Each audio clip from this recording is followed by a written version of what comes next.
Bonjour et bienvenue dans la salle 1, votre podcast cinéma. Ouvrez grand vos oreilles, attrapez un pot de popcorn et installez-vous bien confortablement. La séance va bientôt commencer.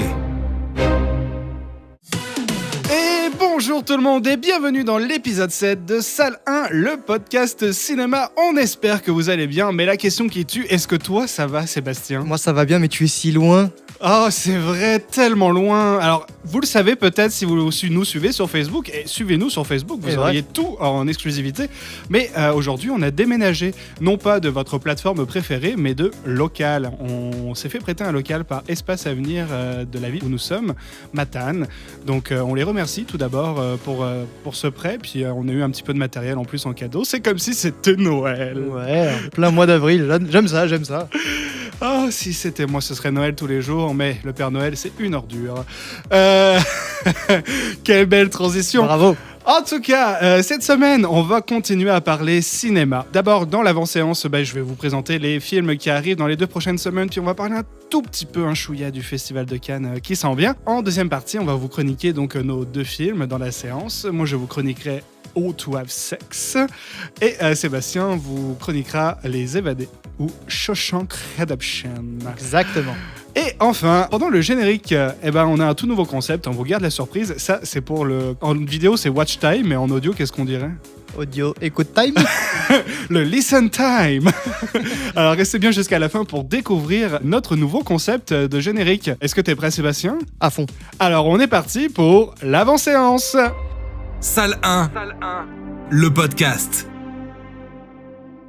Et bienvenue dans l'avant-séance. Donc, comme je vous disais, cette semaine, je vais donc vous parler des films qui sortent dans les 2 prochaines semaines. Et on vous parlera très rapidement du Festival de Cannes. On a une petite nouvelle qui est tombée aujourd'hui. Nous sommes le mardi 9 avril, le jour où nous enregistrons. Et c'est tombé ce matin, alors on va vous en parler. Pour commencer, dans les films qui sortent dans les 2 prochaines semaines, parlons des sorties du 17 avril. Nous allons avoir Civil War de Alex Garland.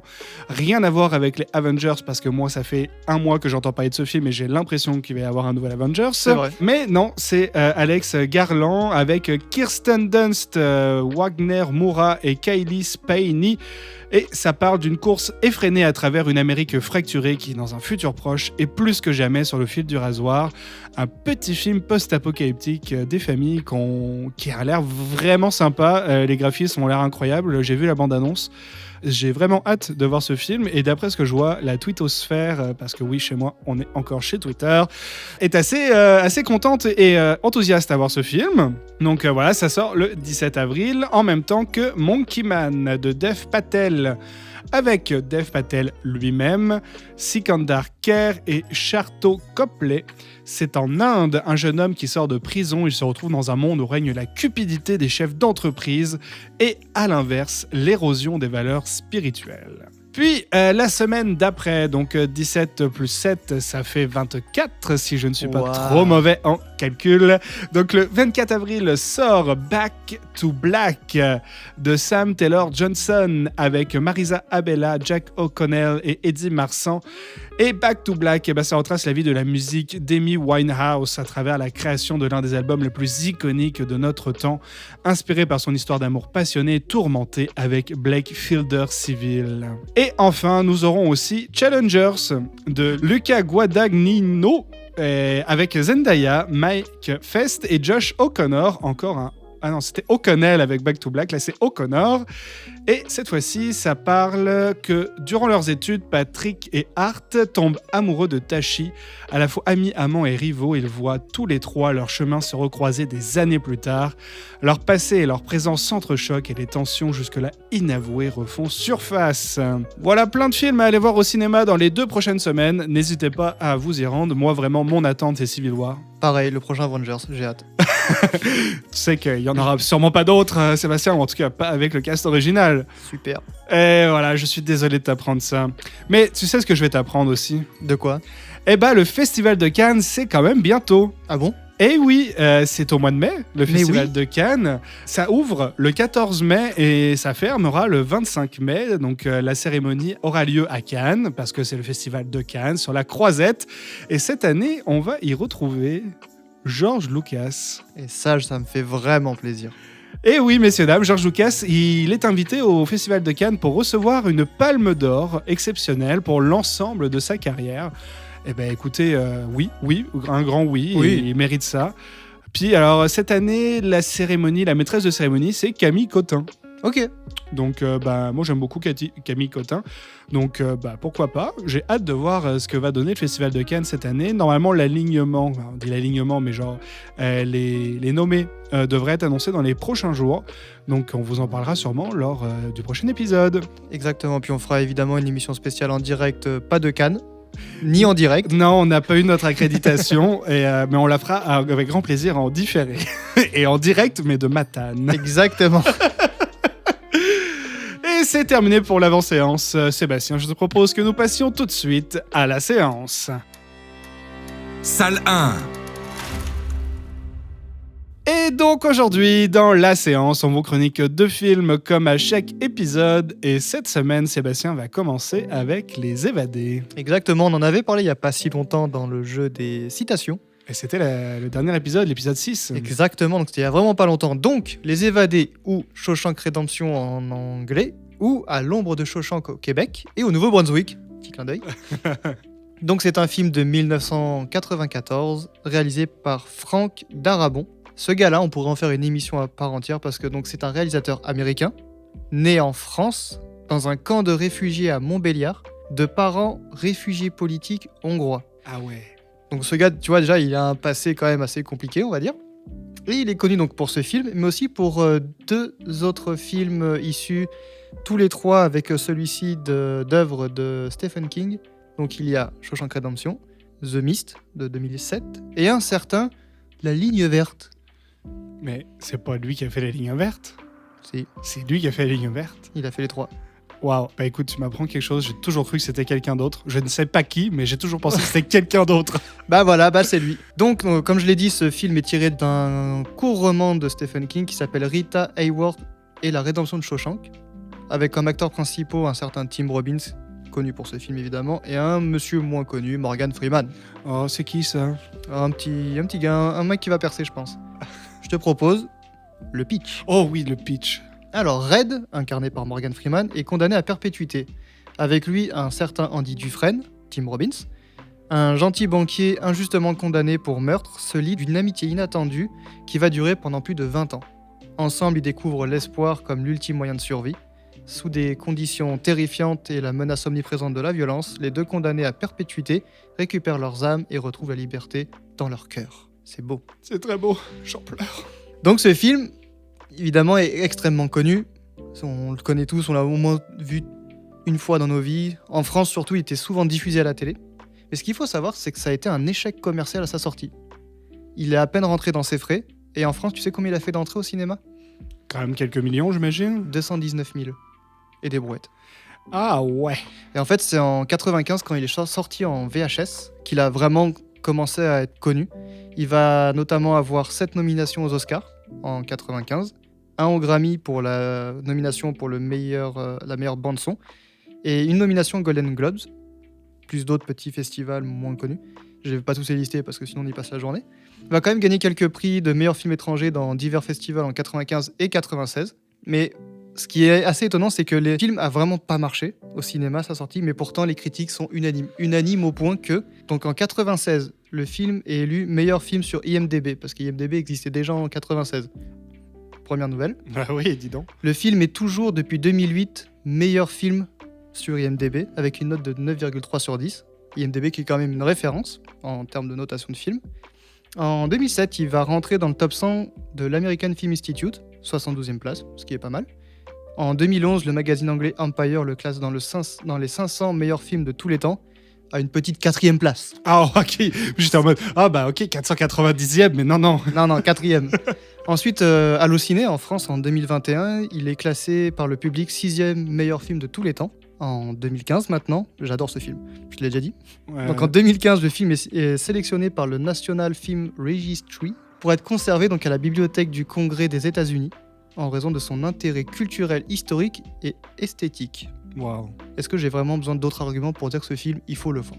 Non, moi je pense que tout le monde, t'as convaincu tout le monde. Moi je l'ai déjà vu, je le trouve incroyable tout autant. Mais grosso modo, c'est un film qui vous fait passer par toutes les émotions possibles, imaginables, du spectre de l'émotion. Voilà, c'est tout ce que j'ai à rajouter. Ce film est vraiment, comme je vous l'ai dit dans tous les classements, il n'est pas là pour rien. C'est un film qu'il faut avoir vu au moins une fois dans sa vie parce que tout est parfait dans ce film. Ouais, je veux pas spoiler ce qui se passe à la fin, mais la fin est vraiment inattendue, mais merveilleuse. Il faut le voir. Voilà, donc allez voir ce film, Les Évadés si vous êtes en France, À l'ombre de Shawshank si vous êtes au Québec, Shawshank Redemption si vous êtes aux États-Unis, que vous comprenez le français, bravo déjà. Voilà. À tous les expats qui nous écoutent. Exactement, allez voir ce film, il est disponible un peu partout, en VOD évidemment, en DVD, Blu-ray. Il me semble l'avoir vu sur Netflix en France. Oui, Netflix en France. En tout cas, comme ça change souvent, la dernière nouvelle, il était sur Netflix. Après, du jour au lendemain, la preuve, on l'a eu la semaine dernière avec un autre film. Ouais. Donc, vérifiez, mais Les Évadés, allez le voir. Merci Sébastien de nous avoir parlé des Évadés. C'est donc maintenant à mon tour de vous parler de How to Have Sex ou Comment avoir du sexe. Une question que l'on se pose tous, bien entendu, n'est-ce pas ? Je vais prendre des notes. How to Have Sex, c'est un film qui est sorti l'année dernière, le 15 novembre 2023 aux États-Unis. C'est un film de Molly Manning Walker avec Mia McKenna-Bruce, Lara Pick et Enva Lewis. Des noms qui sont très peu connus du spectre cinématographique international.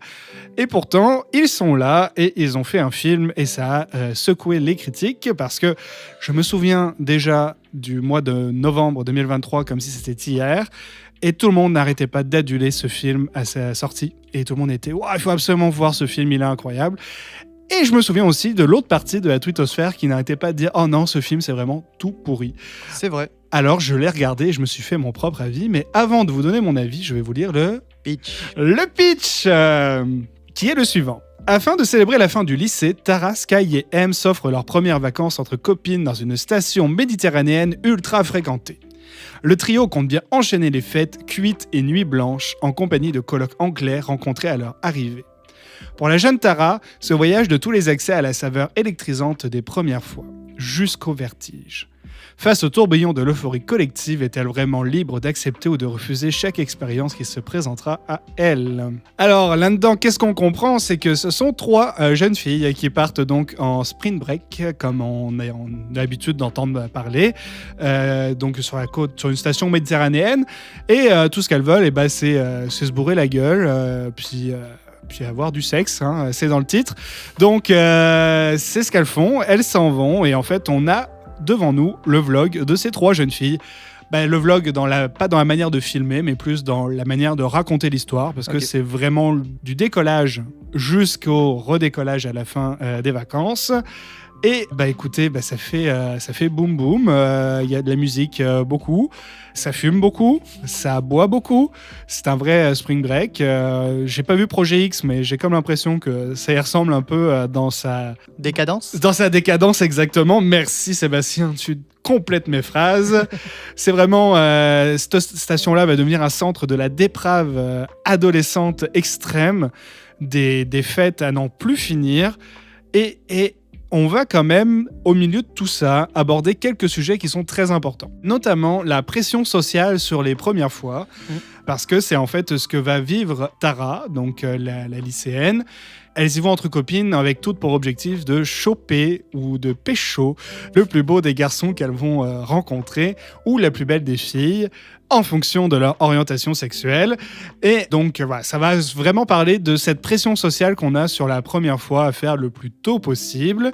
Puis il faut toujours aller choper vraiment le plus beau ou la plus belle gosse de tous. Donc c'est vraiment aussi une pression là-dessus, parce que si tu n'as pas l'acceptation de tes camarades, ça ne marche pas. Elles vont toujours essayer d'être ensemble, mais en réalité, elles vont même se battre pour avoir le plus beau. Et ça crée des conflits. Sinon, le film, ça parle aussi du consentement. Oui. C'est d'ailleurs, on le comprend à la fin du speech, quand on nous dit elle est libre d'accepter ou de refuser chaque expérience qui se présentera à elle, c'est qu'elle est victime de choses dont elle n'était pas forcément consentante. Et ça en parle de manière très, très violente, mine de rien. Ça nous met face au délit complet, renfermement qu'on peut subir après avoir vécu cette horreur. Donc voilà, c'est quand même un film d'1h30. J'aurais pas fait plus longtemps parce que plus longtemps ça aurait été compliqué, je pense. Trop quand même de déprave à mon goût. Surtout pour pas tant de volonté graphique dans le film. Ok. C'est vraiment assez plat, c'est simple, c'est sans fioriture. C'est vraiment rien d'exceptionnel. 1h30 c'est bien. Pour un message quand même qui est très important, donc c'est un message que je dirais même d'utilité publique. Oui. Donc en fait ce film c'est plus un film éducatif qu'un film à voir incroyable qui va vous faire vivre des émotions. C'est là où c'est compliqué, c'est d'arriver à faire passer un message tout en rendant le film intéressant, parce que si le film en soi on s'ennuie mais tu comprends le message certes, est-ce que ça valait le coup de faire un film d'1h30 pour faire passer ce message ? C'est exactement la question que je me suis posée à la fin du film, parce que j'avoue que j'avais la tête un peu comme une pastèque là, avec toute la musique, puis le cul un peu partout qui tourne dans le film. Malgré tout, le film reste grand public. On n'a pas de scène vraiment... Trop graphique. Exactement, on va pas rien montrer d'exceptionnel. C'est vraiment plus... c'est très léger, que c'est accessible à partir de 12 ans, selon le CSA. Je pense que c'est eux qui désignent Peggy 12, comme on dit chez les jeux vidéo.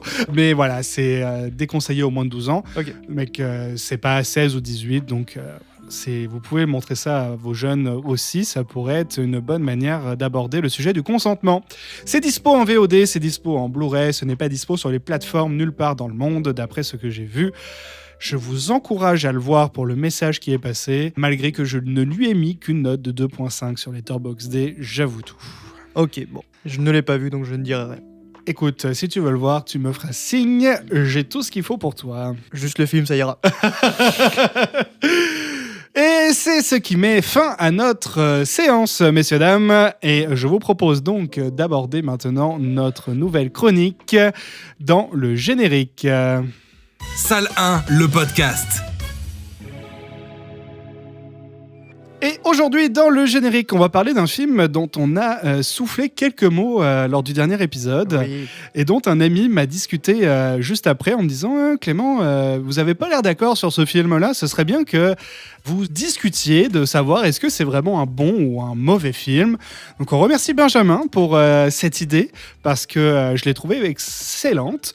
Et on va l'essayer. Donc, on n'a pas d'idée de nom exact. Moi, j'appellerais ça surcoté ou sous-coté. C'est ça. Mais si jamais vous avez d'autres suggestions, n'hésitez pas à nous les donner parce qu'on n'est pas encore certain de ce titre. Et donc, pour ce premier surcoté ou sous-coté, Sébastien, j'ai envie de t'appeler Benjamin maintenant. Sébastien, nous allons parler de Bienvenue chez les Ch'tis. Oui. Bienvenue chez les Ch'tis, tout le monde connaît, c'est de 2008 par Danny Boone avec Kad Merad, Zoé Félix. C'est drôle pour la plupart d'entre nous, c'est moins drôle pour d'autres. Et on va aujourd'hui décider, en fait c'est vous qui allez décider, nous allons amener des arguments positifs pour ma part, négatifs de la part de Sébastien. Et c'est à vous de décider si ce film il est surcoté ou s'il est sous-coté. Parce qu'il y a quelque chose d'assez étrange avec ce film, c'est qu'il est 43e meilleure comédie française, selon Sens Critique, mais il est aussi 10e pire film français, selon Sens Critique aussi. Donc là, on ne sait pas où donner de la tête, et donc c'est aujourd'hui que l'on va essayer de démêler le faux du vrai. Exactement. C'est parti, qui commence ?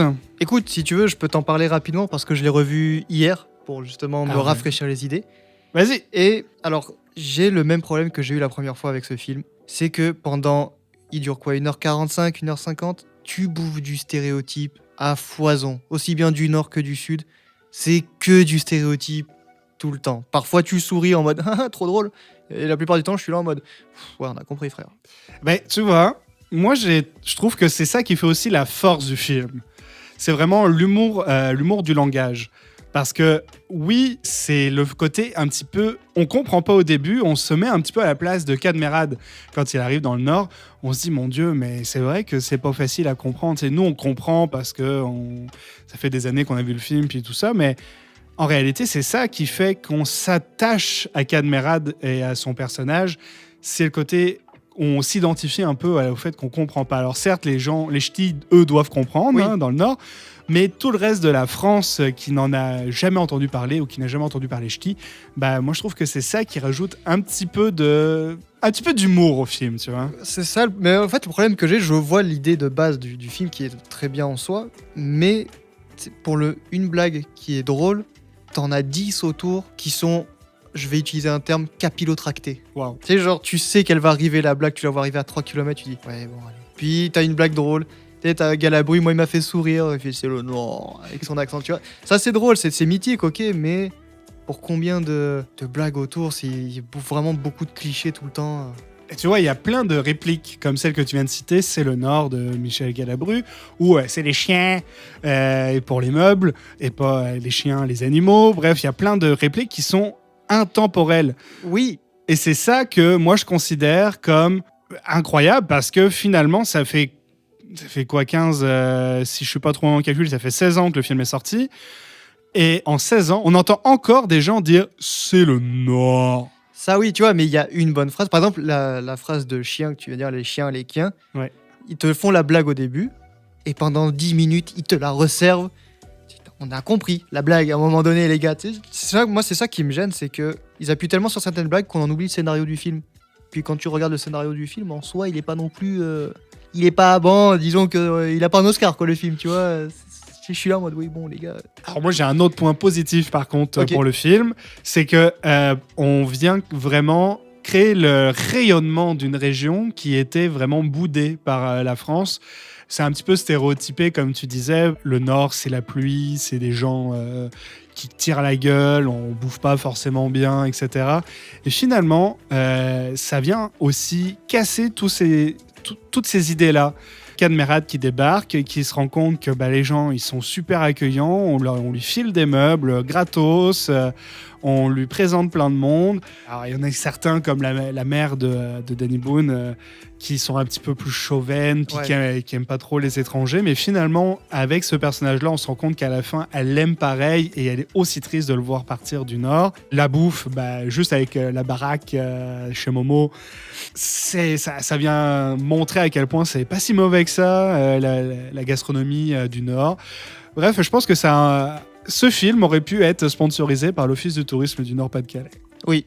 Moi, tu vois, ce que j'ai envie de dire, c'est que c'est pas un mauvais film. Mais pour moi, en tout cas, je comprends pas pourquoi il a été mis autant sur un piédestal. Il y a quelques bonnes blagues. Tu sais, pour moi, c'est un film de comédie française. Ok. Tu le vois une fois, c'est ok. Mais ça s'arrête là. Il y a aussi le fait que ça a propulsé la carrière de Danny Boone. Oui. Ça, parce que Danny Boone, en réalité, il jouait depuis le début des années 90, il était dans le stand-up, etc. Il a fait quelques films, quelques collaborations avec Gad Elmaleh et compagnie. Mais aujourd'hui, s'il n'y avait pas eu Bienvenue chez les Ch'tis, on ne connaîtrait pas autant Danny Boone. Juste après, on a eu Rien à déclarer, Super Condrac, Red Dingue, La Ch'ti de famille, 8 rues de l'humanité et La vie pour de vrai, qui sont des films qu'il a réalisés. Alors, pas que des bangers, je te l'accorde, mais ça n'empêche qu'on a eu plein de films et ça a un petit peu apporté ça... La carrière de Danny Boone. Et Danny Boone, il faut savoir qu'il est aussi manager. Il a notamment propulsé Jérôme Commandeur, etc., qui sont aujourd'hui sur la scène française cinématographique très importants. Donc, finalement, ce film a aussi ce point positif-là, c'est d'avoir starté la carrière de plusieurs personnes, notamment celle de Danny. Certes, mais bon. Est-ce que ça en fait de lui un film incroyable ? Je suis reconnaissant de tout ce qu'a apporté le film par après. Moi, le film en tant que tel, j'ai rigolé un petit peu. Mais voilà, encore aujourd'hui, je comprends pas. Je dis pas qu'il est mauvais, encore une fois, mais je ne comprends pas pourquoi il est autant vénéré par la France entière. C'est juste ça que j'ai du mal encore aujourd'hui à saisir. Eh bien, écoutez, nos chers auditeurs, ça va être à vous de trancher. Comme vous l'avez compris, moi, je pense que le film est sous-coté. Sébastien pense qu'il est sur-coté. Lequel de nous a raison ? Ça va être à vous de nous le dire en commentant ce podcast sur YouTube, sur Spotify ou sur toutes les plateformes où il est possible de commenter. Puis on veut le plus grand nombre d'avis, donc n'hésitez pas à le partager à vos amis, à vos collègues et à toutes les personnes que vous rencontrez dans la rue. Rencontrez une personne, dites-lui hey, « Regarde, abonne-toi à ce podcast », ça nous fera très plaisir parce qu'on veut quelque chose qui est représentatif. Exact. Et on vous donnera le résultat au prochain épisode. Voilà, Donc il va falloir écouter le prochain épisode, les amis. Et c'est quand ça, Sébastien ? dans 2 semaines. C'est dans 2 semaines, messieurs, dames, on vous retrouve dans 2 semaines. D'ici là, portez-vous bien, voyez plein de films. N'oubliez pas de ramasser vos déchets en quittant la salle et merci de suivre le panneau sorti en bas à gauche de l'écran. À dans 2 semaines. Salle 1, le podcast. C'est le Nord.